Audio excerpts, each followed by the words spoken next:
Here's an interesting piece of trivia, seriously.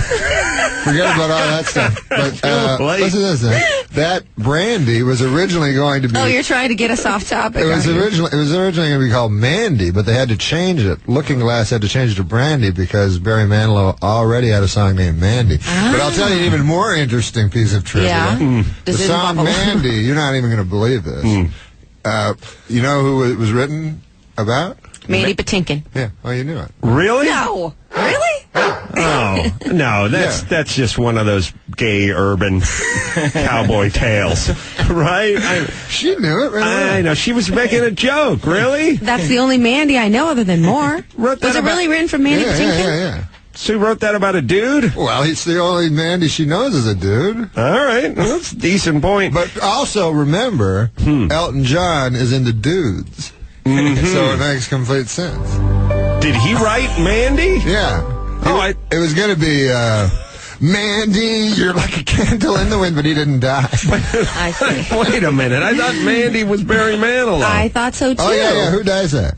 Barry Manilow. I'm sorry. I didn't mean to out anyone. No, you're still on. Barry Manilow may be not gay, but I know Elton John comes right out and tells you. That's what I like about him. I think.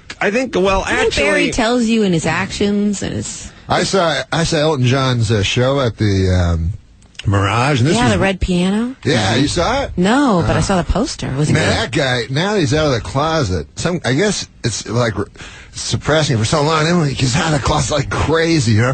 So he's like, he had a big video screen behind him. And so he said, a lot of people don't know what my songs are about, so it'll explain it with these giant screens behind me.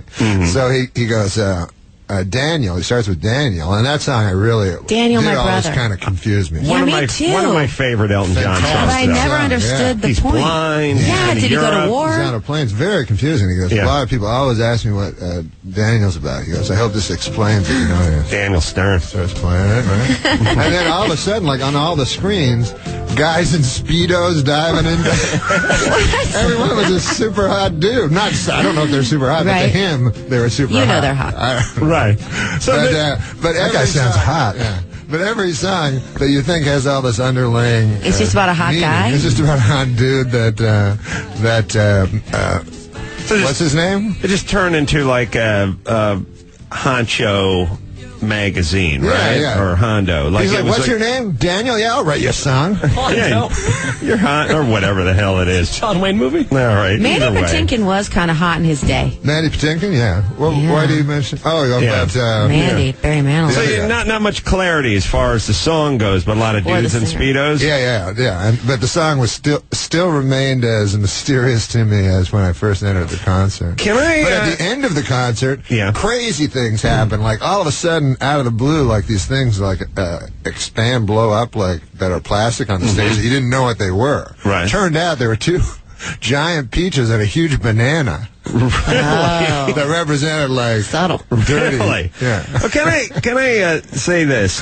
Do you guys feel that Stevie Ray Fromstein, by the way, instead of the way I said it the first time, in studio is going to be out at the Irvine Improv with Norm Macdonald as well Friday through... No, he's not out. Well, speaking of out, that's my point. Oh, okay. There are these like guys, these artists who used to do tons of drugs, and then they clean up, and then the music sort of sucks. I feel it's the same way with the gays. When they're closeted and struggling with their sexuality, they're writing all these songs that could only, creatively, when you're kind of turning in on yourself, and you're angry at the world, and you're angry at your parents, and then at a certain point, you get enough therapy, and you clean up, and you come out of the closet, now all your music sucks. You know what I mean? Like, I like these guys better when they're closeted and struggling. Like artists, like Mike Tyson, after he gets his paycheck for $20 million and gets a couple Bengal tigers, he stops winning. You know what I mean? Exactly. He loses the eye. No, you're right. Yeah. And also another thing is if the subject matter is beyond the pale of of polite talk, right? Then the singer has to find subtler ways. Just as an author in the old day, you know, a Tess of the Dubervilles was very erotic, and yet, you know, he had to use like all clean words. Right. So if you're writing a gay love song, you have to find more subversive ways. Now when you hear them, they're just like, Ben, you know, or whatever it is. Daniel, I'd like to put it in your bunghole. Perhaps your husband can go mow the lawn, Come Daniel. on, So I can have at said bunghole. Afternoon delight. It had me thinking Mandy was about Mandy Patinkin, which there's no way it could be. It is, well, But I did have a little breakthrough. You know, when he was changed from Brandy. That's when he was talking about that. the brandy and the brandy said, girl. Yeah, and Looking Glass being the name of the band, it strikes me that Looking Glass is something you would use on a ship. Oh, yeah, you're right. If you think about it. So maybe they only knew they were going to have one hit. And it was all a nautical-themed band, you know what I mean? Because when I was a kid, I had a single of a song called Popcorn. And it was made by a popcorn maker. Went and you hear actual, you know that? Right. And it was, the band was called Hot Butter. So they knew they weren't going to. Limiting. No, yeah, right. Looking Glass could have easily been called Wheelhouse or Rudder or Jib or Swinging Boom or Hatch or something like that. Anyway, we'll take ourselves a break. Steve, please try to stifle yourself for the next break. I don't feel like Norm can get a word in edgewise. Stevie Ray Fromstein, everybody. It's early.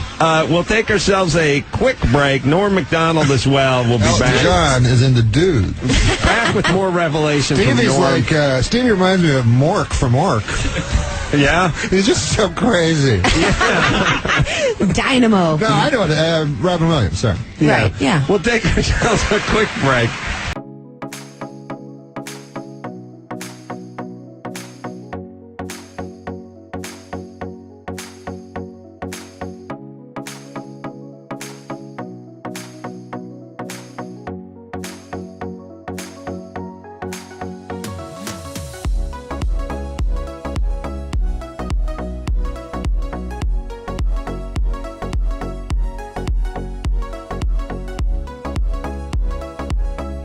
Sure, junkyard dogs are mean, but the meanest dogs are generally found guarding concentration camps. And it says here, there's a note, early versions of the Jim Croce's 1973 smash hit Big Bad Leroy Brown. Do you remember that song? Tell the people about No, do you know what you just said? It Do you have included. any idea what you just read? This says it No, did you have any idea what you just read? that It was an junkyard dogs. anti-Semitic joke about the concentration camps. No. Oh, Not what do you mean? anti-Semitic at all. No, it's Semitic? No. Well, you know, I know what the problem is. 'cause Did you write it? I didn't write that. Who wrote it? They you- use the meanest wrote it? dogs. I don't know who wrote it, but I think the problem is that some people might people- not know what the concentration camps are. So you might need to- Concentration camps were found in Poland. Oh my God! And Oh, what- fucking what? almighty. Oh my Christ Concentration almighty. camps Please were- get my nurse. I swear to God, get her in here right now and I'm reel trying me to away. explain to the Did you folks tell who them- You know. are Did you have too much you salt? know what? This is your first show, and these are the. Well, I don't want to bring up the systemic, extermination attempt against the Jewry of Europe, but this says on this piece of paper that Bad Bad Leroy Brown initially included the line meaner than a concentration camp dog, but Croce decided it was unpleasant to the ear. And it was also offensive to Jews, gypsies, and homosexuals. Little did it matter, Croce would be dead within You know the what year. I'm going to do tomorrow? I'm going to